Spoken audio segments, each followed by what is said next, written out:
Burgenlexikon von A bis Z. Was Sie schon immer über Burgen wissen wollten oder auch nicht. Von und mit Matthias Helzel alias der Burgenmeister. Die Burgbaustelle. Wie man eine Burg baute, was man darüber weiß oder wissen sollte.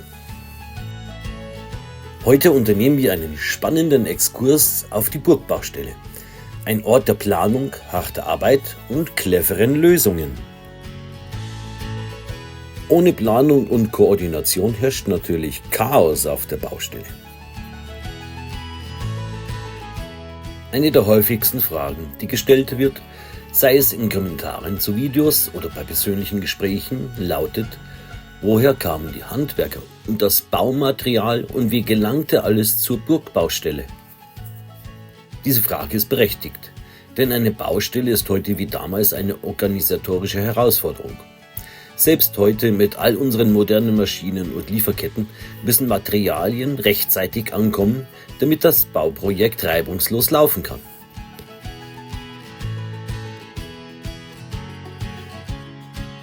Stellen Sie sich das Gleiche im Mittelalter vor. Ohne LKWs, ohne moderne Werkzeuge und ohne Projektmanagement-Software. Und dennoch mussten Burgen effizient gebaut werden.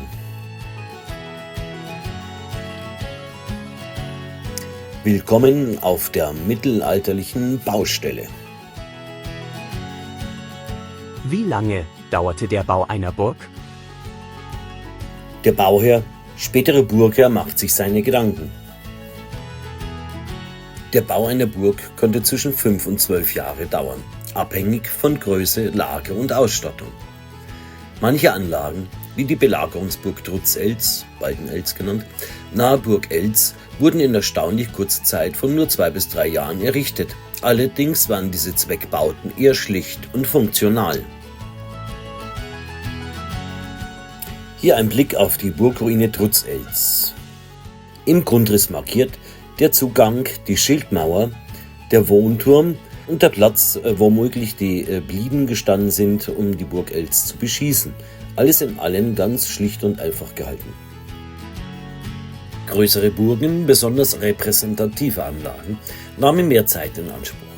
Schließlich galt es, nicht nur eine Festung zu bauen, sondern auch eine Machtdemonstration zu schaffen. Man wollte ja Eindruck hinterlassen. Hier als Beispiel die Burg Münzenberg in der Wetterau. Standort und Vorbereitung. Die Wahl des Bauplatzes bestimmte maßgeblich die Anforderungen.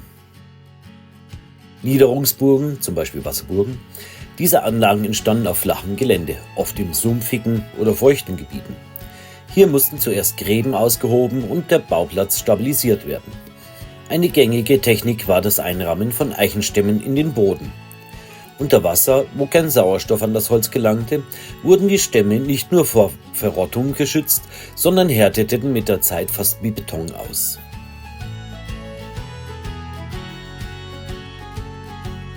Beispiel einer Niederungsburg, die Wasserburg Burgsinn in Franken. Höhenburgen. Ab dem 12. Jahrhundert bevorzugte man Bauplätze auf Spornlagen, Erhebungen, die an 3 Seiten von steilen Hängen umgeben waren. Diese boten natürlichen Schutz, aber die Zugangsseite, meist die 4. Seite, musste künstlich verstärkt werden. Bevor überhaupt gebaut werden konnte, mussten Straßen und Wege zur Baustelle angelegt werden. Diese Zuwegungen waren essentiell für den Materialtransport und den Zugang der Arbeiter. Als Beispiel eine Höhenburg, die Kastellburg im Schwarzwald.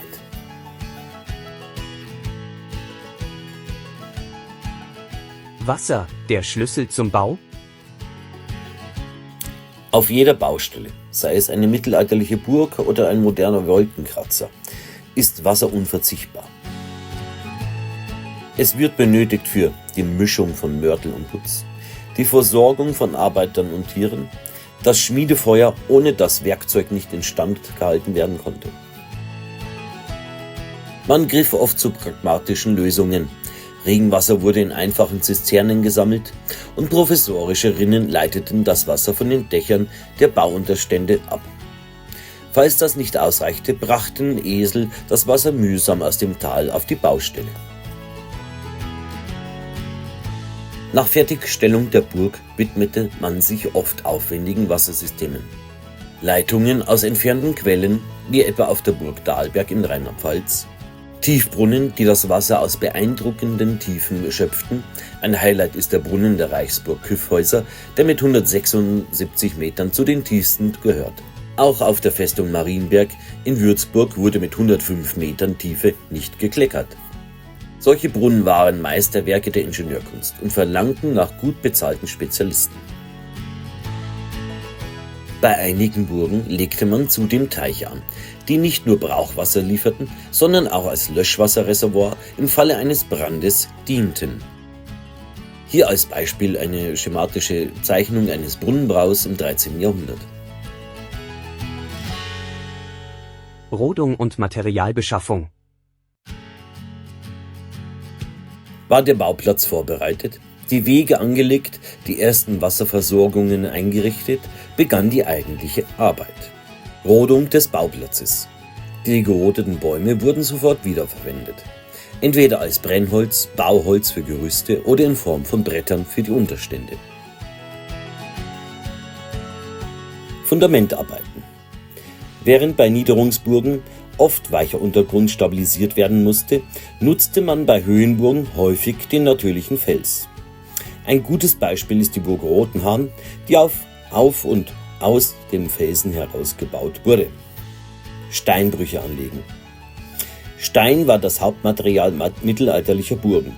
Womöglich wurden Steinbrüche nahe der Baustelle eröffnet, um lange Transportwege zu vermeiden. Besondere Bauelemente wie Portale oder Fenstereinfassungen stammten jedoch manchmal aus weiter entfernteren Steinbrüchen. Für hochwertige Arbeiten nahm man längere Wege in Kauf. Hier nun das Beispiel der Burgruine Rotenhahn in Unterfranken. Auf der linken Seite sieht man die Felsbearbeitung für die Tankzisterne und auf der rechten Seite die Abstufungen sind die Fundamente für die ehemaligen Mauern der Burganlage. Später wurde alles mit Mauerwerk verkleidet, so dass alles in dem Felsen integriert wurde. Buntes Treiben auf der Baustelle.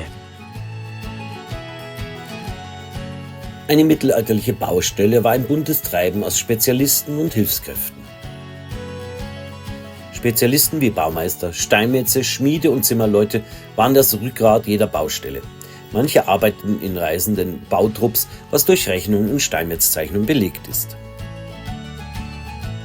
Vielleicht ging es ja auf einer mittelalterlichen Baustelle so zu, wie sich die KI das hier vorstellt, aber vielleicht auch nicht. Hilfsarbeiter kamen oft aus der Umgebung. Bauern mussten Frondienste leisten, etwa durch Materialtransport mit Fuhrwerken. Bezahlt wurde diese Arbeit in der Regel nicht, sie war Teil ihrer Verpflichtungen gegenüber dem Burgherrn. Dennoch wurden keine Arbeiten leichtfertig vergeben, denn jede Aufgabe, die nicht durch Frondienst erledigt wurde, kostete dem Burgherrn bares Geld.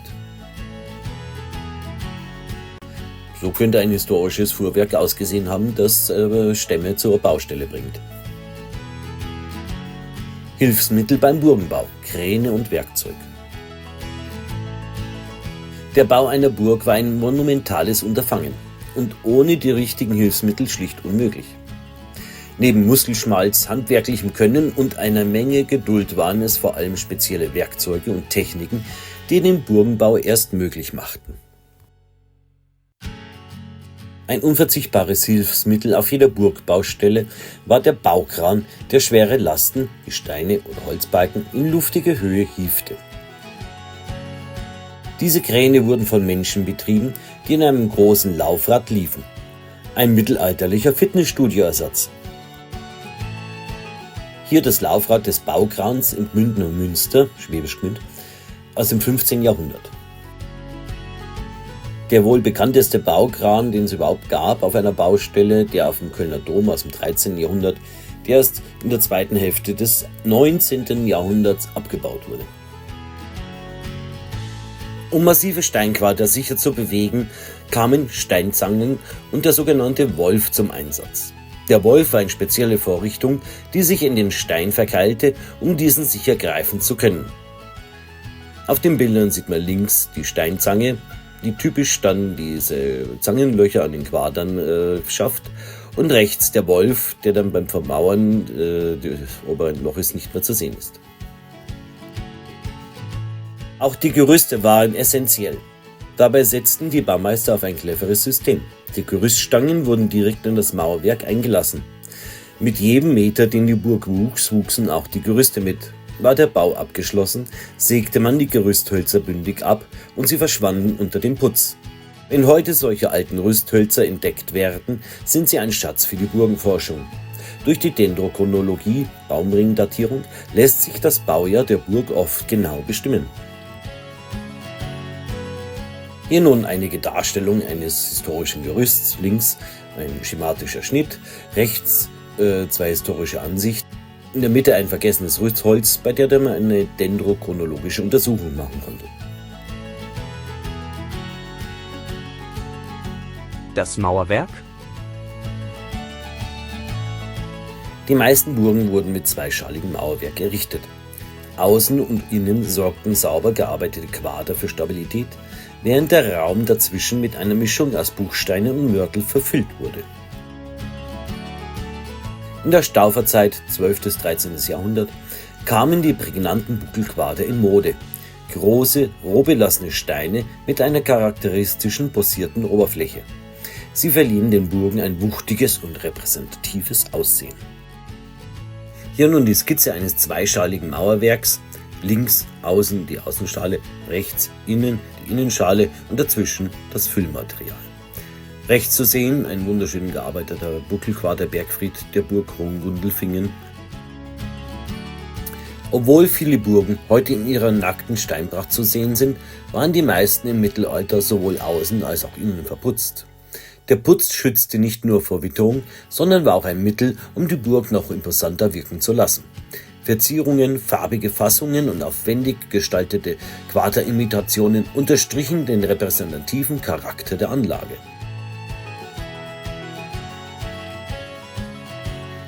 Hier die Putzfassung des rekonstruierten gotischen Palas der Schönburg in Oberwesel am Rhein. Holz. Nicht nur für den Dachstuhl und das Gerüst. Holz war ein zentraler Baustoff. Außenbereiche, Fachwerke und Dachstühle prägten die Struktur der Gebäude. Innenräume, Holzvertäfelungen und Treppen sorgten für ein Plus an Wohnkomfort. Dachdeckung. Je nach Region und Budget wurden Dächer mit Holzschindeln oder Ziegeln gedeckt. Letztere erforderten allerdings eine Ziegelei in der Nähe der Baustelle. Für Nebengebäude oder weniger repräsentative Teile der Burg griff man auf einfache Materialien zurück. Strohdächer waren weit verbreitet und in Gewässernähe nutzte man Reet. Auf dem linken Bild eine historische Ziegelei, etwa 16. Jahrhundert, und rechts ein Meisterwerk eines Zieglers, ein gotischer Formstein für eine Fassade. Die Kostenfrage. Kleine Anfänge und große Träume. So ein Burgbau war nichts für Sparfüchse. Manche Burgen starteten daher eher als schlichte Bauten und wurden erst im Lauf der Jahrhunderte erweitert, sobald wieder genügend Kapital vorhanden war. Das galt sowohl für die äußere Erscheinung als auch für die Innenausstattung. Von prachtvollen Sälen mit Holzvertäfelungen bis hin zu farbig gefassten Fassaden. Die Gestaltungsfreiheit war groß, aber letztendlich immer eine Frage des Geldbeutels. Hier die wunderschöne gotische Stube, Holzvertäfelung der Burg Berneck in Tirol. Welche Gebäude wurden zuerst errichtet? Wenn man sich eine mittelalterliche Burgbaustelle vorstellt, könnte man meinen, der imposante Bergfried wäre das erste Bauwerk gewesen, das in den Himmel wuchs. Schließlich war er das weithin sichtbare Symbol der Macht, doch tatsächlich war es oft anders. Prioritäten auf der Baustelle. Die ersten Bauten auf einer Baustelle waren meistens die Wohngebäude und inneren Wehrelemente. Der Burgherr wollte schließlich so schnell wie möglich ein Dach über dem Kopf haben. Auch für die Lagerung von Vorräten und die Unterbringung der Bauarbeiter waren Gebäude notwendig, die funktional und schnell zu errichten waren. Der oft majestätische Bergfried, der Hauptturm der Burg, kam oft erst später an die Reihe.